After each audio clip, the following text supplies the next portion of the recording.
Welcome to Relatively Stable. I'm so glad that you're with me. Today, I'm talking to Jane Pike. Many of you already know Jane from her groundbreaking work with horses and humans. But today, we're given a glimpse of Jane Pike, the creator. I'm thrilled that she's joining me for a conversation about what it means to honor your creative drives. Jane is a writer, an artist, a creative mentor, and a horse person from the South Island of New Zealand. In the horse world, her work focuses on practices and understandings that increase vitality for both horses and humans, incorporating nervous system awareness to both mindset and movement.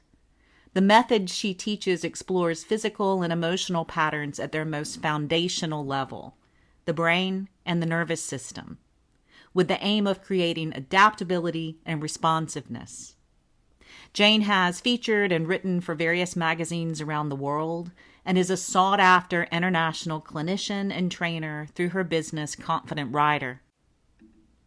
As a writer, an artist, and creative mentor, her passion is helping people develop sustainable creative practices that nourish and infuse art into daily life, and beyond that, find ways to use their creative voice to inspire, elevate, and protect our wild lands, our wild creatures, and our wild hearts. She's interested in exploring how artistic practice can deepen our relationship with place, as well as our sense of belonging to and with each other. I can't wait to share our conversation with you. Let's get started. I am so excited to have you with me today, Jane. Indulgent pleasure. I fangirl stalked you before I ever had a chance to meet you in person. You are, you're the real deal. There's only a few people I've stalked in my life. I don't stalk many people. There was something about you that just I loved your work. I loved what you were putting out into the world and what I was seeing on the internet. I met you through horses, but today we aren't talking about horses. And We that's aren't talking hard. about horses. I know. So Yeah. this is very different for me. I think it's very different for you. Mhm. And we've talked about getting together and talking about creativity for a very long time. Today is about creativity because wherever you and I are in the world, we kind of find ourselves like, and it's, you're in the Southern Hemisphere, I'm in the Northern Hemisphere. I'm dark-headed with lots of hair. You are blonde with lots of hair. And we have had so many parallel paths and so many parallel tracks and breaking Mhm. out and owning our creativity. It's been just a joy to walk beside you with this. And when did you realize that your creativity was taking a different level of importance in your life? Gosh, that's such a great question. Embarrassingly recently, I would say.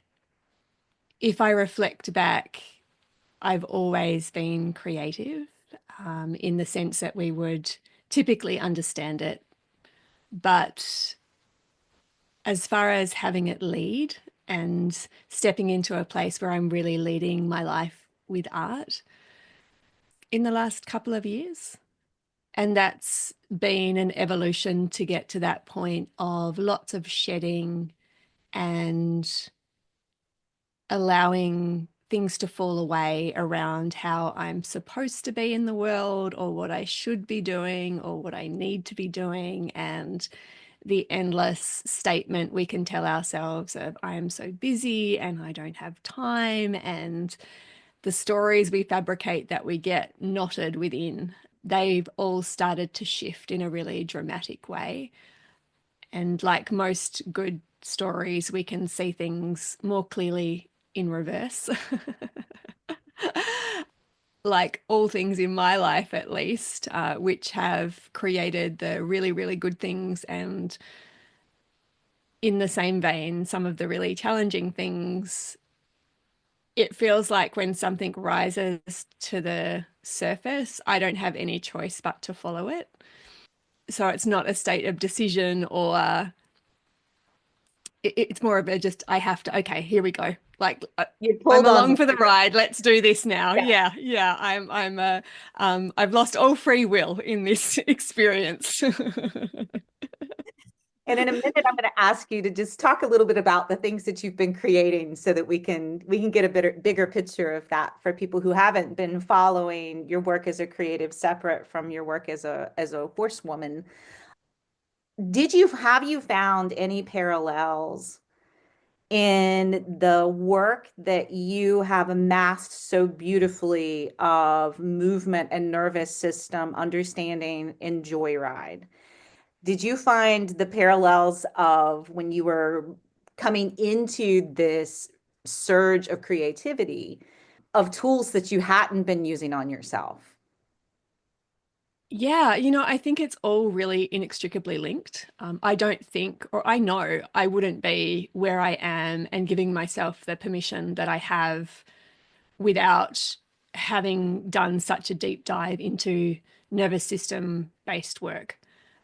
Because the truth of the matter is, the sad truth of the matter is that if you are perpetually in a state of fight flight that is holding hands with exhaustion and tiredness, the last thing you're thinking about is creating. The last thing you're thinking about is following your curiosities. You're really just figuring out how to put one foot in front of the other and get through that day. And so for me, it's been a lot of reconciliation of my anxieties and my concerns and the needs of my animal body that have ricocheted with me since childhood.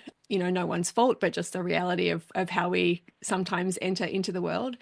And so my very firm belief is that we are all incredibly intuitive, sensing, feeling beings that are also inherently creative. Like this is our natural state of being. And to live in a body that is run by a balanced brain, if you want to think of it like that, if we kind of reduce ourselves to that, then we are creatures that live with the conscious brain in service of the unconscious, the thinking brain in service of the mysterium, the awareness of we have of the tangible being inextricably linked to the magical. And that is what makes life so joyous and so interesting and so curious and wonder filled.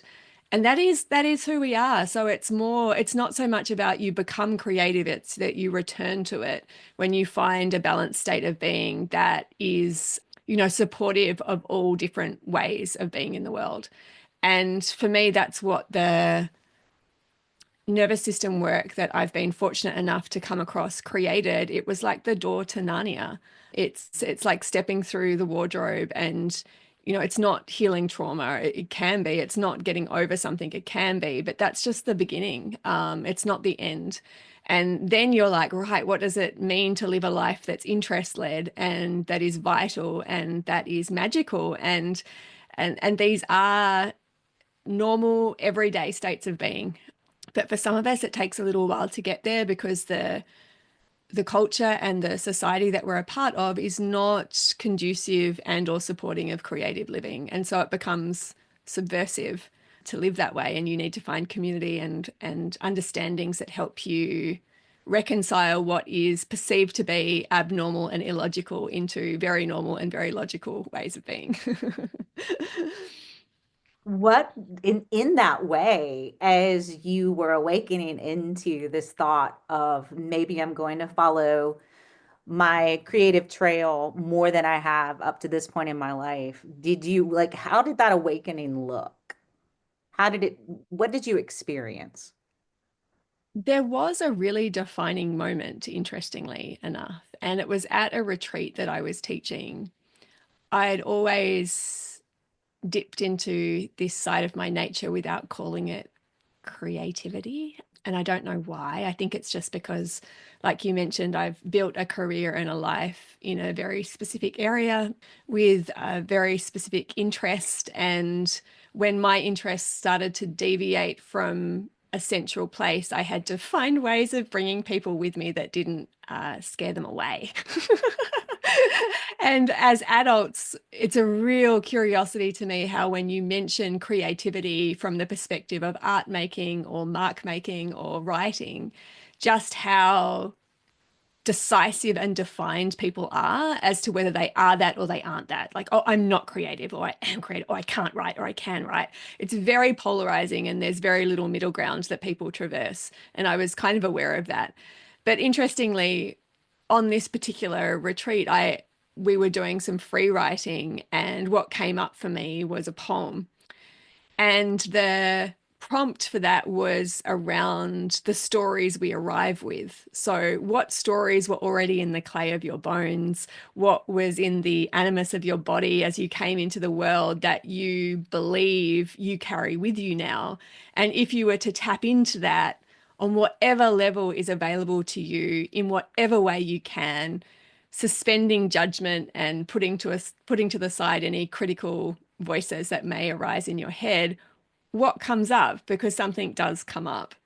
And I wrote a poem in literally a matter of 10 minutes, which is reflectively miraculous when I look at some of the labor that goes into my writing now. But at the time, It it really arrived. did pour out. Yeah. And it was really well received. And this isn't about creativity needing external validation by any sense. But what that moment clicked over for me was, oh, this is something I used to do a lot of. Like, this is something I was always doing. And then my writing, which for me was the original artistic form and love that I involved myself in, had been channeled into something more organized and more publicly acceptable and more supportive of a normal quote unquote line of work.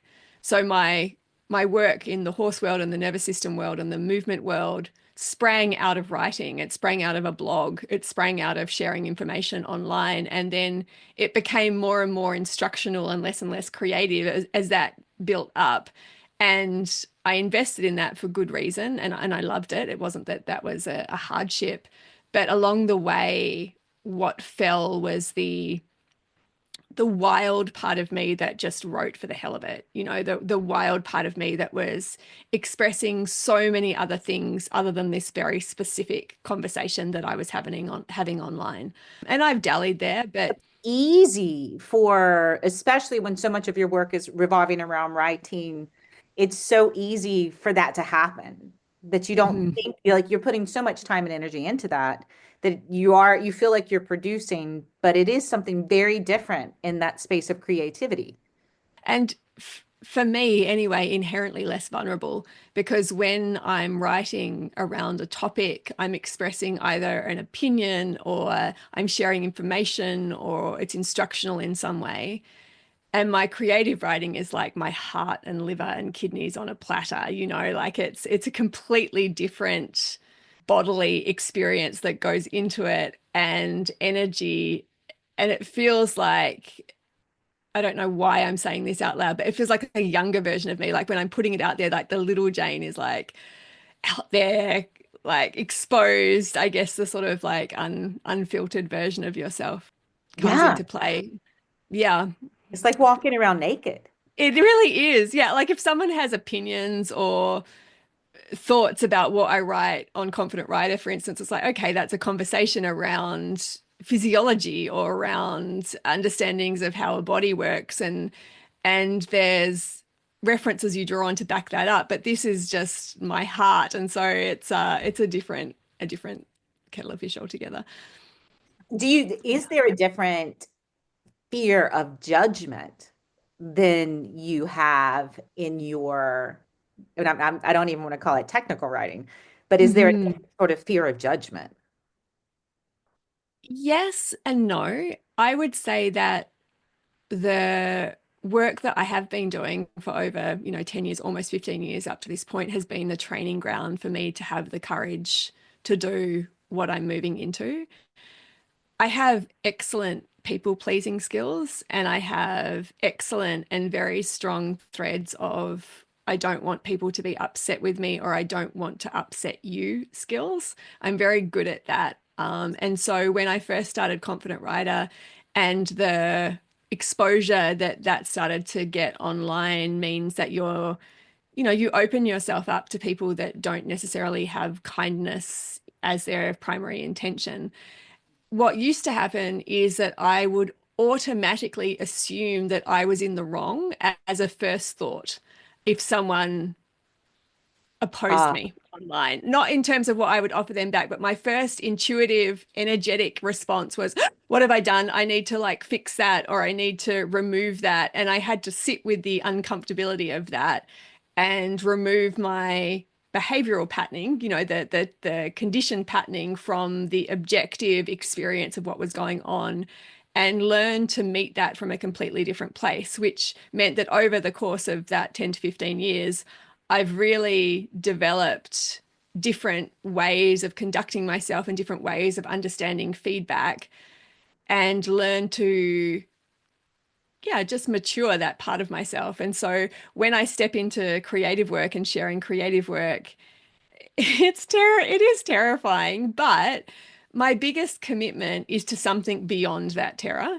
My biggest commitment is to really uplifting and protecting the wild world, which is where the bulk of my writing inspiration stems from. That for me is a far bigger thing that is important to me than someone just not enjoying my words. And also beyond that, I'm really dedicated to the creative process, and I have to keep reminding myself of that. I'm dedicated to the process of creating, and I create to the best of my ability. I create beauty to the best of my ability. Sometimes I get that right, sometimes I get that wrong, whatever that means. But I send it out into the world and then I move on. Because if I get too fixed, I stop myself from doing the next thing. And to me, that I have to come back to that intention of what is important, which is following what I love and showing up for that. And I won't let someone stop me doing that, basically. when did you first go public with this new way of looking at creativity? Yeah. So I was doing it behind the scenes for a long time. And I think that also how and where it coincided for me was in a time of my life that was just really difficult. I was going through a lot of really bumpy periods. And so it really truly did feel like creativity saved my life on a number of levels. And then when I discovered Substack as a writing platform, I thought, you know what, maybe a really good way of creating positive pressure for myself to create and to produce and to show things to the world would be to create a Substack page. And so it's been going for maybe like 15 months now, maybe just over a year. I think I started a little bit before because I was like, I have to get ahead of myself, which didn't happen as far as like what I'm putting out. Yeah, so maybe like somewhere 18 months ago, something like that. So, in the grand scheme of things, relatively And it's a new. tough platform. Like you have to marinate there for a while and just kind of You watch really do. comings and Yeah. going to be able to figure Yeah. out where to enter from. Yeah, it is. And also, there's a very fine line between inspiration and overwhelm, or inspiration and, reading the extent of offerings that are on there and not feeling like your voice is somehow less than. Like Yeah. allowing yourself to be in that conversation and stay true to yourself and just be a part of it and gather what you need and then leave what you don't, And basically. it's Yeah. it's tough. I think that on regular social media platforms, we're in our bubbles. And something like Substack, there's this collection of truly some of the best writers that are out there who are producing work and producing a newsletter. The people it's so easy to connect with your inspirations there. Yeah. And Yeah. like had to take a step back and be like, okay, I'm gonna stay in the bubble of my newsletter for just a bit. I'll venture Hmm. out occasionally, but I can't scroll through it like I would on a normal social media.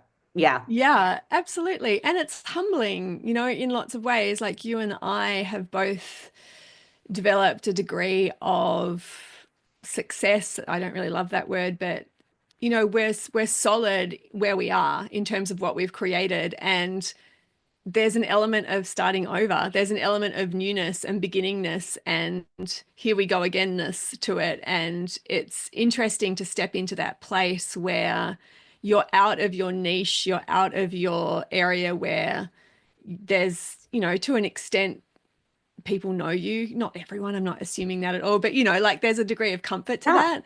And then to be neutral and unknown is actually incredibly liberating and wonderful, but also has its own challenges. Yeah. There's that beautiful benefit of the beginner mindset. And I'm fresh here. I'm not going to just do this because I've done it in the past. And Yes. I have this tendency where I want to immediately become the expert of what I'm doing. So there's Hmm. patience as I'm trying to figure something new out that I'm trying to make myself. I like to grab little Bach flower essences in the morning and I'll just kind of grab the one and then I'll look up what it means. And Hmm. literally pulled up in patience the flower the other day. And I was like, I wonder what this means. And it meant impatience. And Yeah. I just want to push so hard towards a finish line that Uh-huh. I enjoy the complexity of Substack because it didn't allow me to do that. Yeah. I had to Yeah. sit and marinate and Yes. figure out like what I want the shape of this to look like. So Yeah, exactly. when you launched your Substack, did you plan on just writing, or had you already started to introduce visual mediums into your work? No. So as far as the drawing and the art, is that what you're? Yes. Yes. Well, I mean, that is actually one of the biggest revelations of my own life personally that I'm sure we'll get into. But no, so the art was not going to feature. The drawing side of it was not going to feature. My intention was to create writing pieces of writing. And also, I did have a much bigger motivation beyond that. And it was really very successful as far as like bringing people with me that had a combined interest. And I guess where it sprang from was like I'm here working in a way that most people would understand to be successful. I am speaking of connection and belonging and this animal body that is so important to tend to if we want to be healthy, functioning people in the world.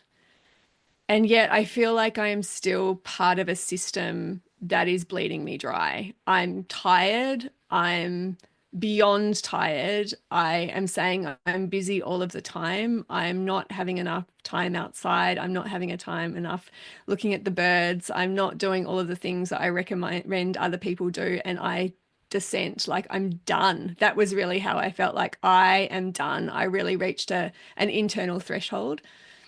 And so the project that I launched that was bringing in this poetic writing side of me, I called Interwoven.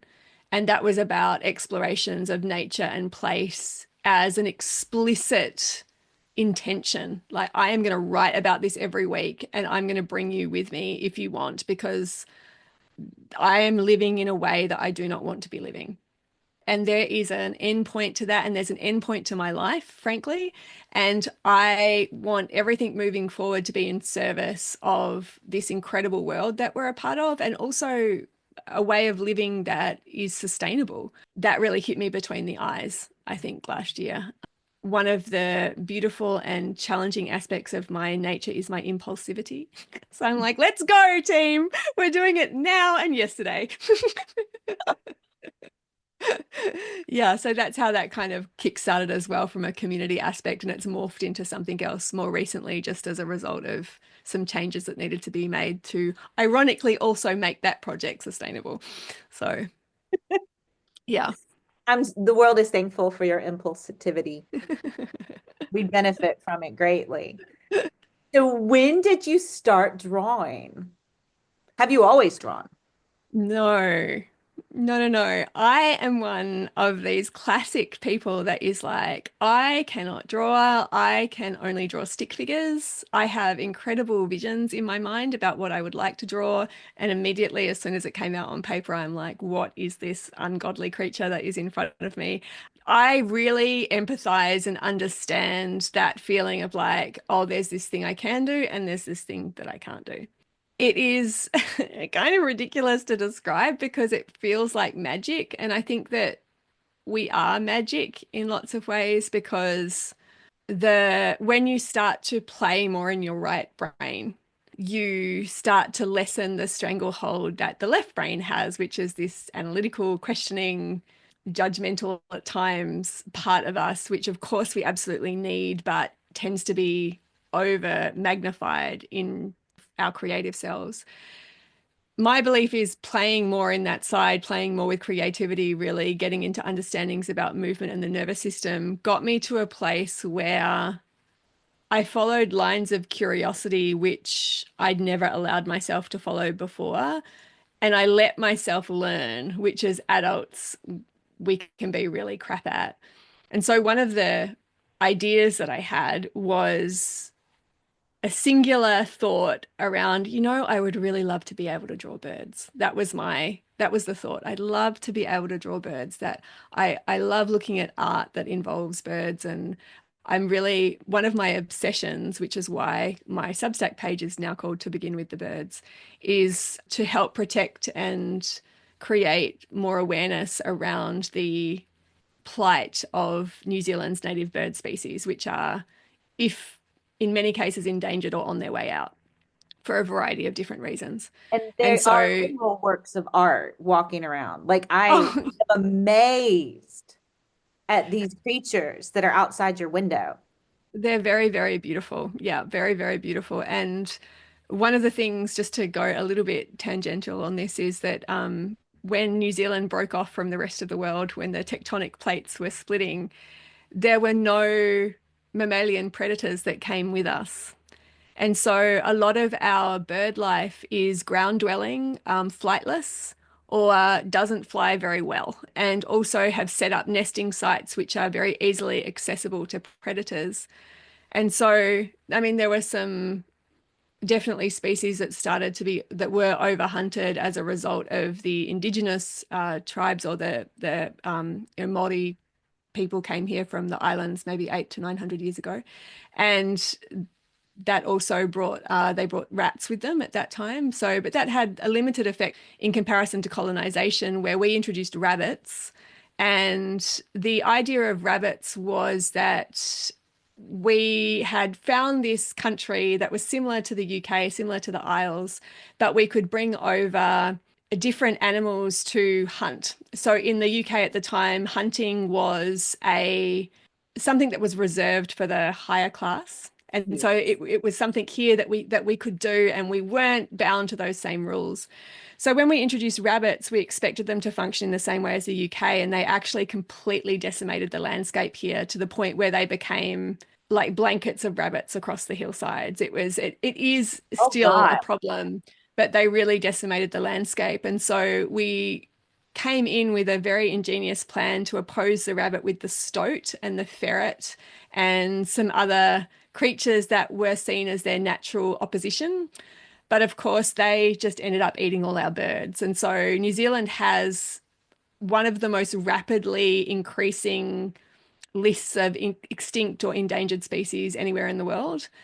Wow. And our birds are rapidly on the way out because of their susceptibility to these predators. And you go to some of our national parks and there are no birds, like literally no birds. Really?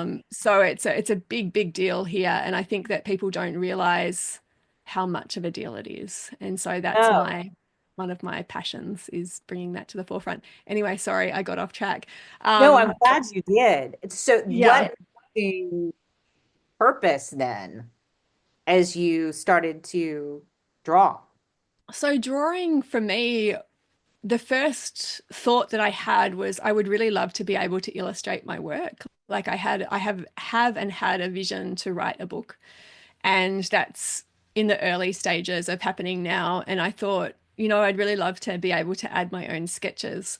And so I started drawing some very misshapen, somewhat unrecognizable birds. And for whatever reason, I just kept going. I treated it like anything else that I wanted to learn. And I also found this place beyond words that was so, it was like a suspended state of being. I can't even describe to you. I'm going to find ways of describing because I want to write about it. But drawing to me is the ultimate joy.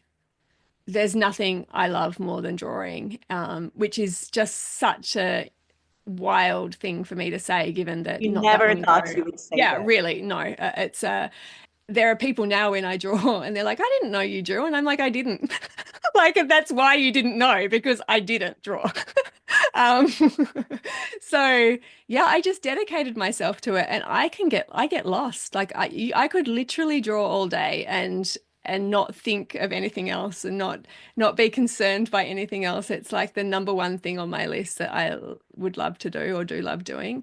And the drawing as well, there's so much to learn from that. It allows us on I have dived into this, so it allows us on a brain level, on a nervous system level, to access the part of ourselves dedicated to non-focus, which is something that is not typically talked about. We always talk about we need to focus, you need to focus in, but focusing requires a huge amount of energy. It's a lot of intellectual energy, it's a lot of cognitive energy, it's a lot of physical energy to focus, and we're not supposed to be focusing all the time.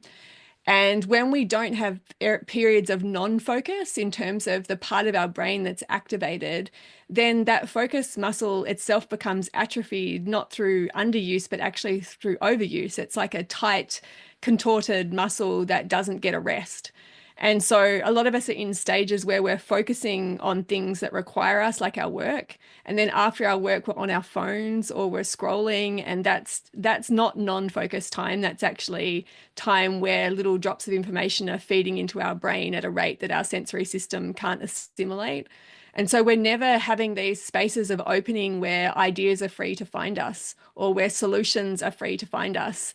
And for me, drawing actually amplifies my writing, but it exists for itself as well. It doesn't exist for my writing, but it does take me to that place where I notice that the more I let myself draw, the less I exist in an anxious body, the less rumination, the less worry that I experience, because I am allowing that part of myself to be activated, and it provides me with ways of being that the left brain could never have fulfilled.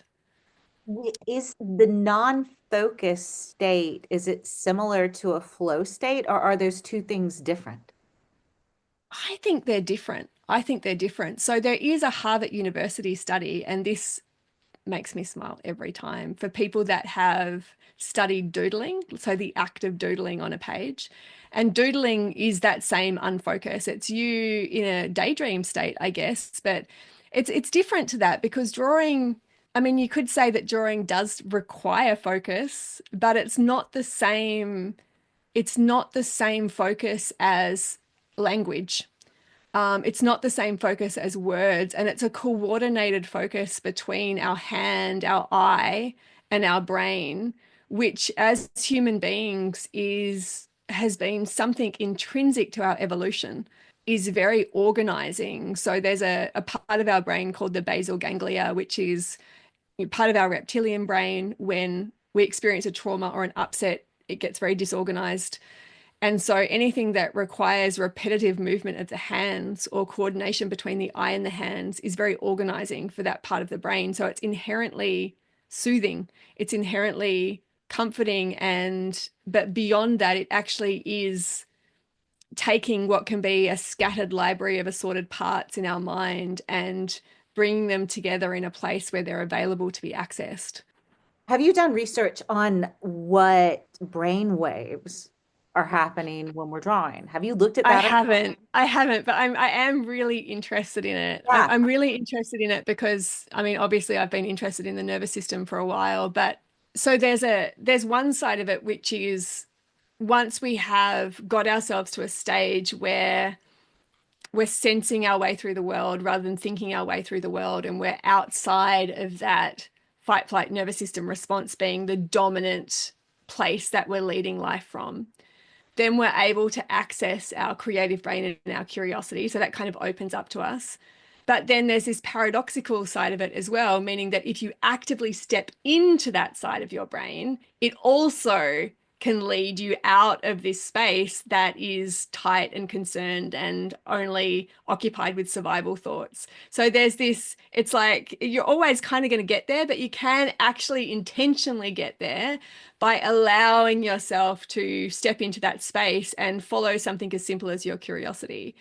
I'm obsessed with the dream states and the levels of consciousness that allow us to order our space and order the information that's inside of our brains and how we do that subconsciously. But thinking of a creative process allowing us to do that consciously is amazing. Yes, yes, yeah, absolutely. And it is countercultural as well, which is why, why I've gone into this is because I'm very passionate for a number of different reasons about people leading creative lives, about leading life with art. And one of the things that comes up, especially if you haven't actively gone there yourself, if your curiosity has been picked by someone like you or me saying, come to the dark side and maybe write a little bit and maybe draw a little bit, and you find yourself doing that for a few days, but then maybe on the fourth or fifth day you think, what's the point? Like this doesn't even look like anything. Like what am I even doing here? Like I should be doing X, Y, or Z. And so, what I've got really interested in, because I understand that humans are driven by mystery and magic, but I also understand we're leaving a state of being that has trained us into a certain way of thinking. And sometimes we need to be tricksters in working with that part of the brain to validate why we're here. And so that's why I've gone into the research. I mean, because truly, I don't care that it's part of the unfocus. I don't care that I know how I feel when I do it, and I don't need you to tell me the science behind it. But if someone does, I can now say to you, you know, you playing in this way activates these unfocused circuits, which is something that most people haven't heard of before, which means that you are now available in a much bigger way for the things that you want to be available for. And not only that, but you are much more creative in the ideas and the solutions and the ways of being you could approach this that you never would have been able to access without having gone to that place. And so that is motivating for people. And the trickster energy of it is that once you're there, you find actually a lot of other stuff happens. Yeah, you motivated me to buy a sketchbook. Visual arts is something that I've come to time and time again. I studied art history because I couldn't draw. But so much of my writing has been inspired by visual works. And I've Mhm. always just had so many visual artists creating around me and it's been amazing. One of the things that we've touched on a few times throughout our talk tonight or in the daytime. What time is it where you're at? It is 10 to 12. It's almost midday. This is Yeah. fascinating to me. And you're in a different day. Like I'm In the talking future. Yes, in the future. your your purpose of drawing attention to the natural world and letting people know that and expanding people's knowledge of the risks to the natural world, like you were talking about with the birds in New Zealand. At the same time, which is very science based, it's very much in this world based, it's very much everything Mhm. based. And then there's the mystery. And the Yes. way you are able to balance in all of your work, then the way you're able to balance and give a nod to the mystery while staying firmly grounded in science is just beautiful to me. Oh, thank you. And I Yeah. love your entry into the mystery for us. And we're sending you out ahead. We're sending you out ahead in a lot of things. Oh, no. But your ability to come back and report from the and help us balance those two things. And I just feel like the world is hungry right now for for the knowledge. We need the science. We need this. And Hmm. we're moving out of that enlightenment thought and going deeper into the mystery. And we've forgotten the mysteries for a while. And we need Yeah, artists to lead us back. we do. And the thing is, we have the science, but we have to figure out why we should care. And what brings us to caring is wonder. What brings us to caring is the magic and is the mystery. I did a talk that you listened to, I know, on frogs, and I wrote an article on frogs. It wasn't an article, it was a story. And what saddened me was, it was at the museum. I won't go on for too long about this, but there's this incredible frog called Archie's frog in New Zealand, which is the most distinct frog in the world as far as it hasn't changed for 150 million years. It's basically like a living mini dinosaur. It's older than the Himalayas. Before the Atlantic Ocean even existed, there was Archie's frog, and they're on their way out. And we were at the museum, and I only realized that when I was so dissatisfied with the answers to the questions I was asking about frogs, I did my own research. And that's when I learned all of those things. And I'm like, how could you miss such a trick in a room with 40 children here about something that is endemic to New Zealand that I didn't know about as an adult? And here we are with this opportunity to spread this wonder. And when you really wonder about something and you're moved by something, even something like a frog, which you might not be physically drawn to, some people aren't, they don't think much of frogs, but I personally think they're incredible. But when you wonder about something, you are moved to protect it. And that's what takes you to the facts. That's what takes you to the science. And so science and the arts need each other. Like, they desperately need each other, and we're elevating one over the other. But the way we access people's caring is through being moved. And I think that's where pens are portals to other worlds. And I so strongly believe that, that's where I start under the guise of everyday creativity, but my real passion is about, like, we need you so desperately. Like, we need you to be moved, because when you're moved by something that you care about, then you move the world, basically. And what moves you may not move me, but I need what moves you to move me. And so we each get to move each other in that way. And I think that's so, so important. I really do.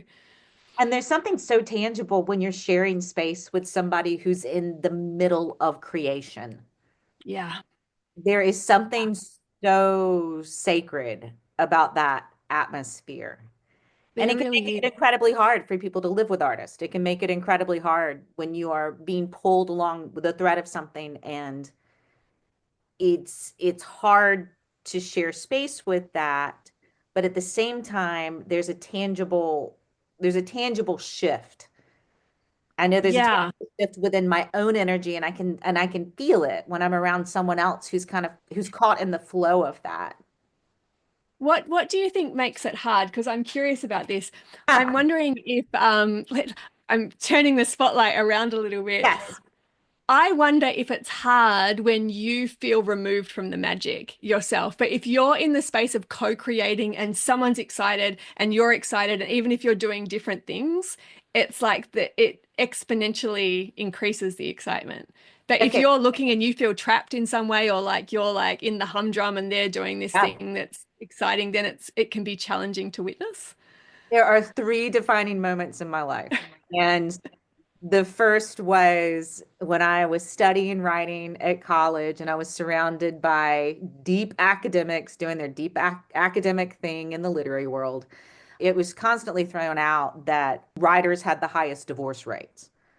And it was just something that was just always spoken. Like, we'd be going through Hmm. someone's poetry. And by the way, writers have the highest divorce rates. My ex-husband, one of his parting like phrases to me was, make sure you don't tell the next one you're a writer.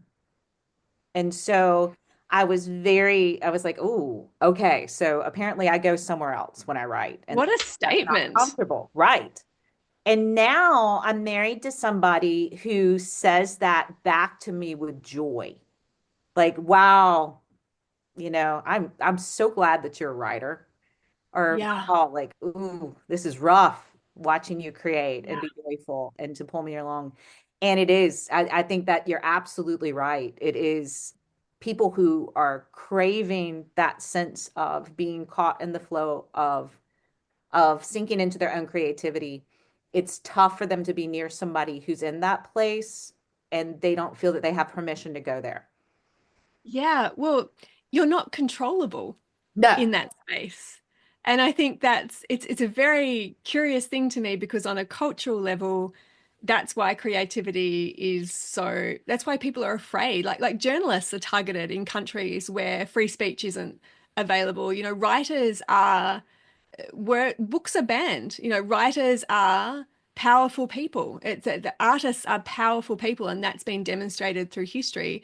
And so, on a personal level as well, and on an individual level, we recognize the potency of creativity in creating autonomy and decisions that benefit the whole if we're operating from a place of elevation, which hopefully all art is. It's not always, but my personal passion is on art that elevates and uplifts.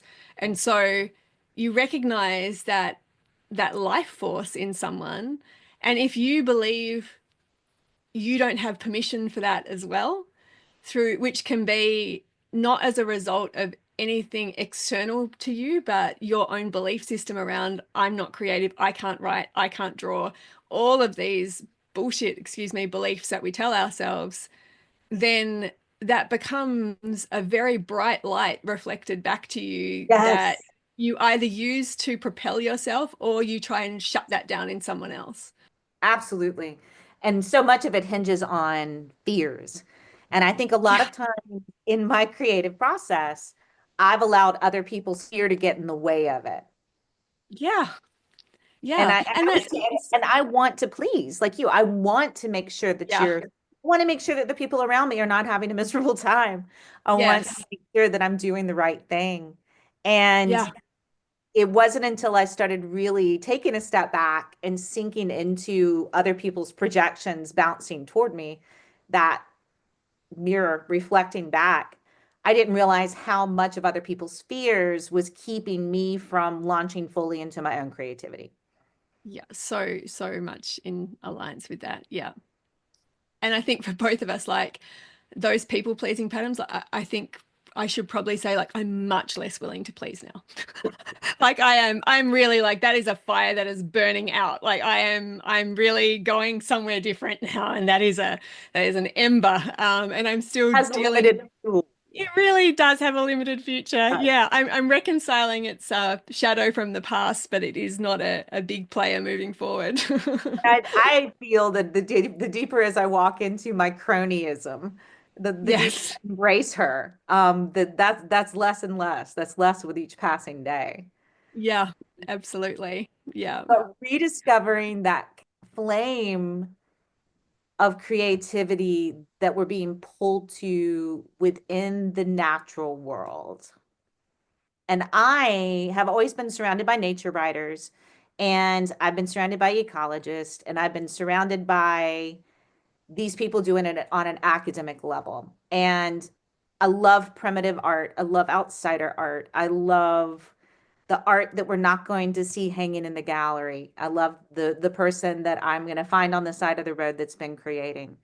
And it's been those poets who have brought me back into a love of nature writing. It's not the people I'm going to find in literary journals. It's the Yeah. people that I'm going to find producing within their communities. And there's been just in the past few years, your work and so many others that I've just happened on. And it's made me take a deeper look at the world around me. When you began drawing birds, did you take any classes? I've done a lot of YouTube tutorials and I Wow. I just started trying to draw. I know it sounds like I just Beautiful. started trying to draw. Yeah, there's a beautiful Australian artist called Natalie Eslick. I have done a course of hers where I watched a couple of her tutorials, and just there's some very simple things that you can understand about drawing in terms of like relationships of different points on an animal or on a picture, and value, which just means light and dark, and those sorts of very basic understandings. Once they clicked in my brain, it's like the more you see, the more you see. And I just kept going and kept going. And then I noticed that my birds were starting to look more like birds. I'm in love with your book. Oh, thanks. And then I got brave enough the last little while to share a couple of them, and that's been really fun. And yeah, now I've expanded my desires to kind of into much larger things, just art generally and drawing and painting generally. And so I have a sketchbook that I have many sketchbooks that are on the go. And That was going to be my next question. What are your tools and mediums? Like what do you love? What do you love playing with and working with? All of it? what do I love playing with and working with? So I really loved just graphite sketching. I loved working in pencil, just very basic pencil to start with. And then my most current love is, I guess you just call it inking, like a black fine point pen. And so I tend to do a sketch in graphite, and then an outline in graphite, and then I will add a lot of detail with a very, very fine black like pigment marker pen. The fun thing about the pigment markers is they're waterproof, so you can do like washes with them, or you can add watercolor to them as well. And the next stage, I think, is to start playing a little bit more with color. So learning a little bit more about paint and getting a little bit more exploratory in my sketchbook with how that will look and what to do with that. I started a project at the start of the year, which was just a very personal one about, well, another one of my obsessions is really understanding and connecting with your allies in the natural world.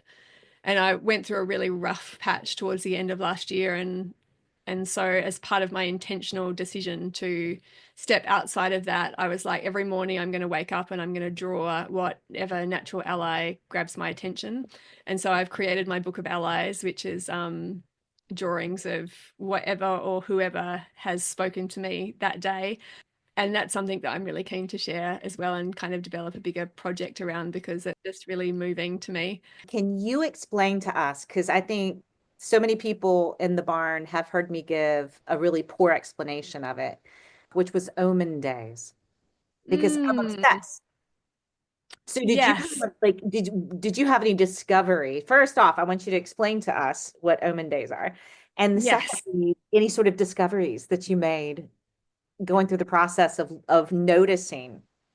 Yeah, so Omen Days are a very old Celtic, as far as my understanding is, tradition, and they're intercalary days, which means that there's the Gregorian calendar that we all, that's right, the right word, isn't it? Now I'm like questioning my words now, I'm being asked to explain it. There's a Gregorian calendar that we all play Oh, to. That's yes. And so, yes. and on that, so say faiths that are on the Gregorian calendar, January 6th would be Christmas.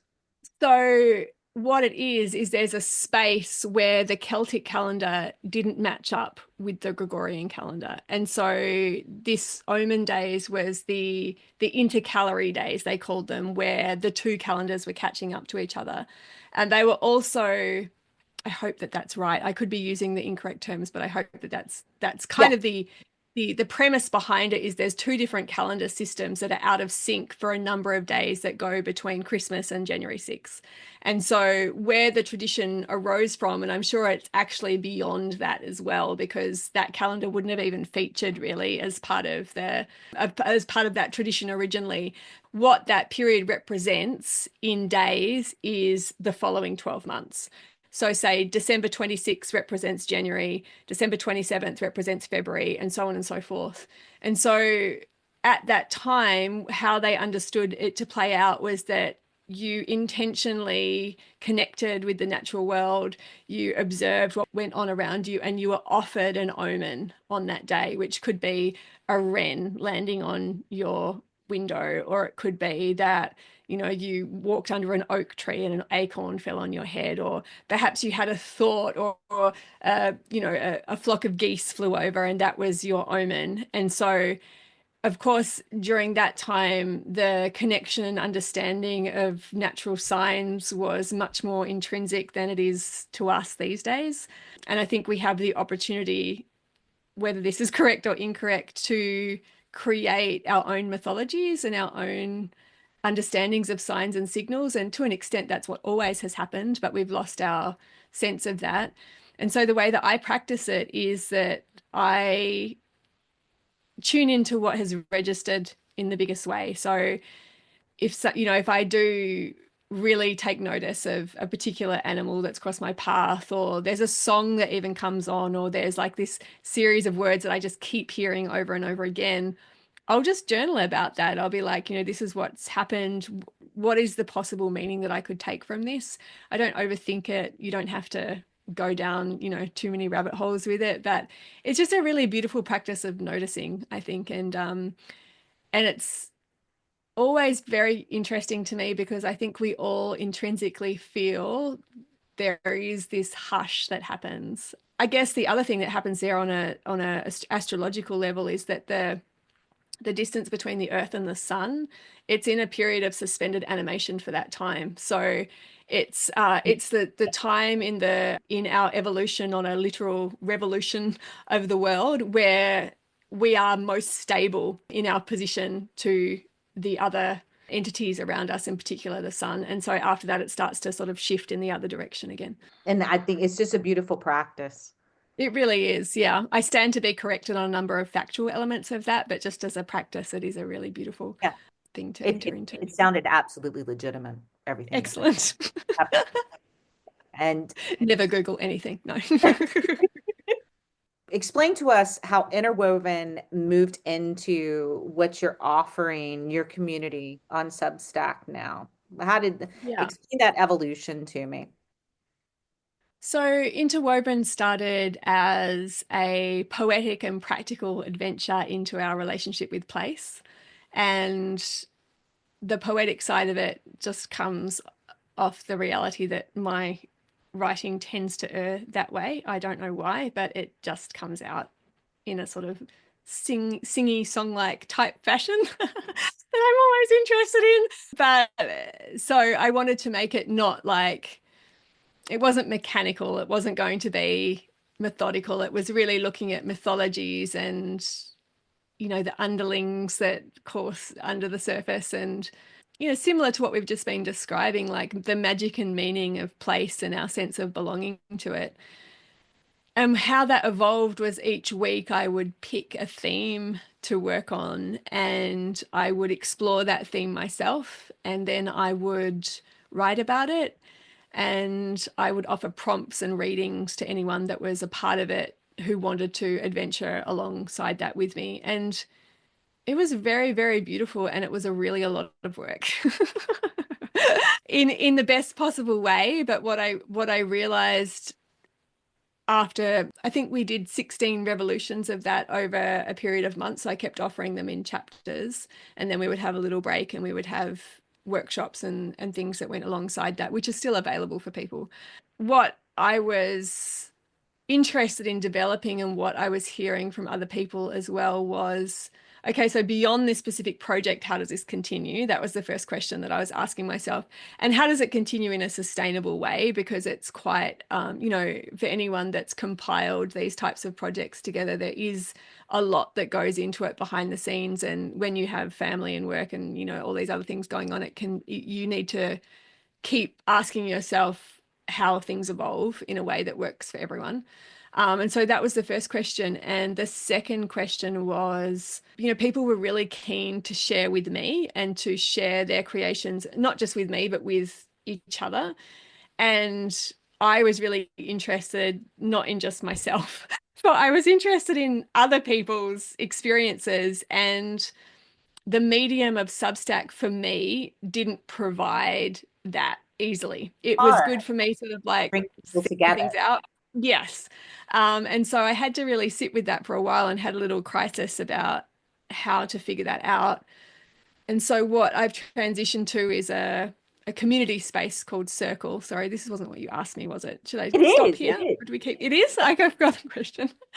I Uh, wanted to know, like, because I am looking at so many different gathering spots yes. I can move to, and I've probably been doing this for 3 years, but Circle seems like it creates conversation. It's a space where conversation flows. So I am, Yes. Yeah, and it's intuitive to use in that like you log on and it makes sense about where to go and how to be. And it was really important to me, in other aspects of my work, not related to what we're talking about now. I started so long ago and I started when social media was good. I started when social media was friendly and people loved it and it felt like it was progressing humanity. That's when I felt like that's when I started. And so I put my groups there and I put my business there and we were all happy and everyone was holding hands and supporting each other. And now it's not like that, unfortunately, but my groups are there and, other things are there that if I truly had the choice, I wouldn't be there. yeah, So I had to ask myself if I'm in this place of now in 2025 creating moving forward and I'm asking people to live lives that are supportive of the world, I don't want to be sitting on platforms that are working to the opposite of that. yeah, If I can help it. And also just in terms of our attention economy, like, I want people's minds to be as free and creative. And Circle is removed from social media. You don't get other stuff. You just get the group when you're there. So on the one hand, you have to be intentional about visiting. So it doesn't like you don't stumble across it just as a result of being on social media necessarily, which makes it, it's you have to go there, but when you do go there, I think it's worth it. And it just is a space that is set up in a similar flow to what we're used to. So there is a feed, there is the opportunity to set up different groups within that and it does function in a way where visually and functionally we're cued into how that kind of rolls out as a result of our training on social media, but it's just art, it's just creating, it's just people in my paid community as part of that particular group. So yes. I'm enjoying it Yes. so far. Yeah. Now that I've fallen into some sort of dark web list on Substack where I have Keanu Reeves and Stephen King It's so subscribed to odd Daily Reading that. today. I don't know where this list came from, but it's really driving me more and more to find a safe landing spot for my groups that are Yes. online. So thank you for paving the way with Circle and kind of exploring that and leading us to it. But what is your intention for your subscribers? What are you creating that space for them to land into? Yeah. So my intention is to support people and inspire people to basically live the everyday magic that is creativity and to center creativity in their lives for all of the reasons that we've talked about. And beyond that, to also explore writing and art and creating as a portal to uplift and protect the things that matter to us. And so there's I I don't tend to lead with that latter line because I recognize that that could be overwhelming depending on where you are in your journey. But really, that's I strongly believe in the life-changing magic of creating. And Martha Beck has this incredible way of describing it, which I've stolen from her. And she says, we're in never before times, which require never before solutions and never before answers. And the way that I've made that my own is that when you're creating, you're in the never before part of you. You're in the never before part of your brain. You're in the never before accessed place that is already in you that allows you to meet those never before scenarios. And so, whether that's in your own backyard and your own family, where you accessing that part of you allows you to meet your family more creatively and more lovingly and more openly. I mean, if we all had a series of happy families, what a great world we'd be in. So, that's like that's magic to me. But also, if your drive is not only that, but beyond your own backyard or the backyard that extends outside the house that you live in, then to me, that's something that I would love to be supportive of in whatever way that was possible. And so I think that perhaps I'm in a good position to be able to do that with the body stuff and the nervous system stuff and just my own desperate passion for creating and genuine excitement for everything that everyone else makes. Like I feel like I need new words for like amazing and I love it. And I wonder if people believe me, but I genuinely mean that. I'm like, I'm just so excited.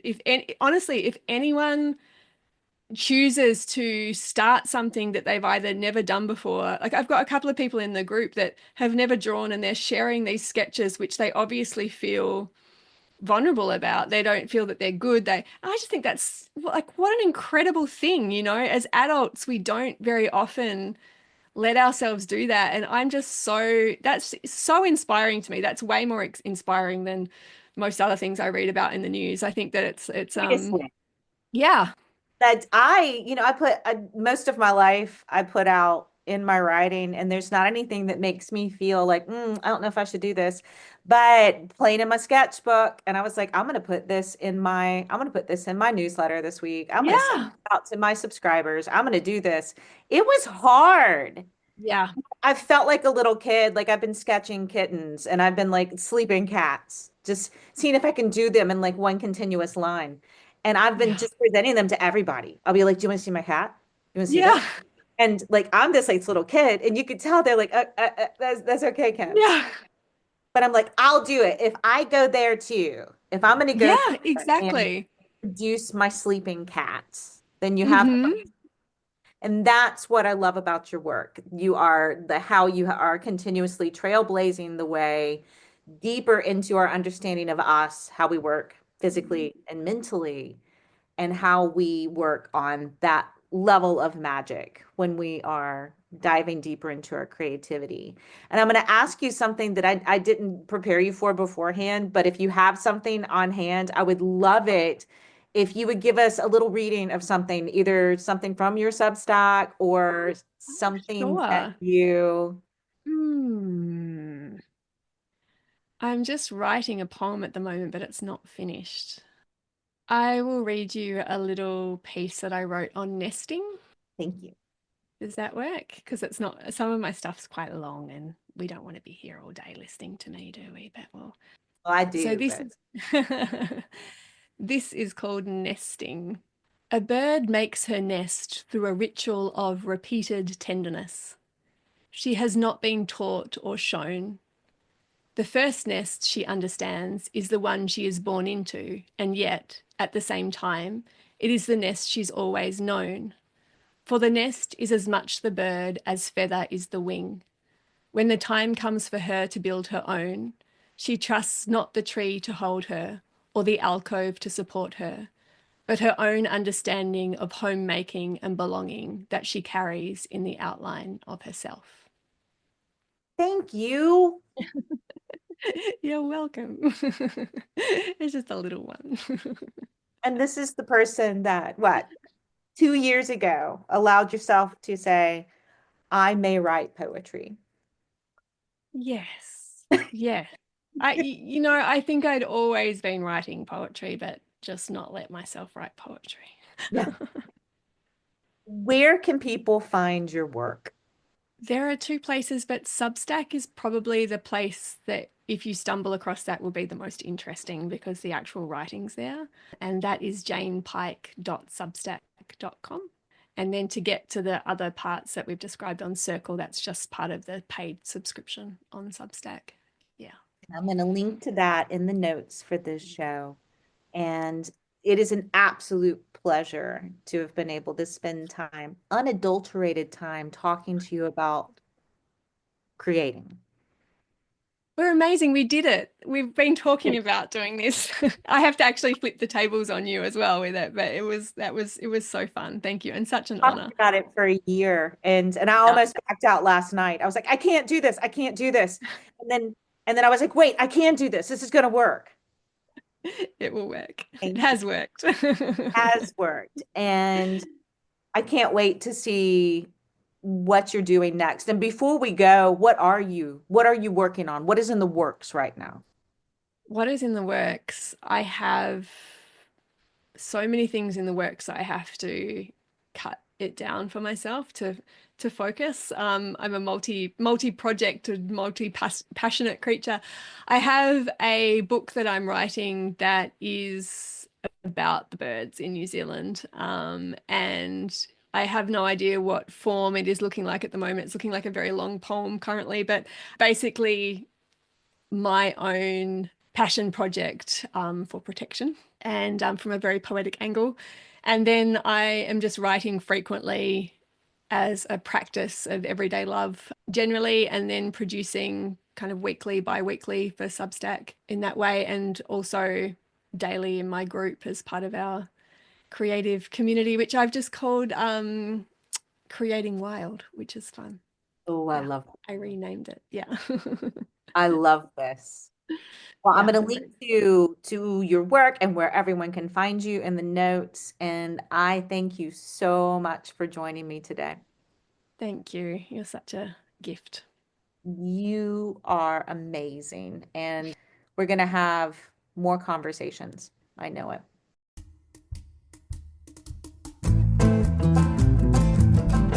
If you enjoyed today's episode and want to dive deeper into stories of resilience and passion, be sure to join my community on Substack at Stable Roots. There you'll find more insights, behind-the-scenes content, and a place to connect with others who are navigating their own paths. Visit me at stableroots.substack.com and subscribe to stay grounded, inspired, and always relatively stable. Until next time, take care and keep moving forward. Love, Kim.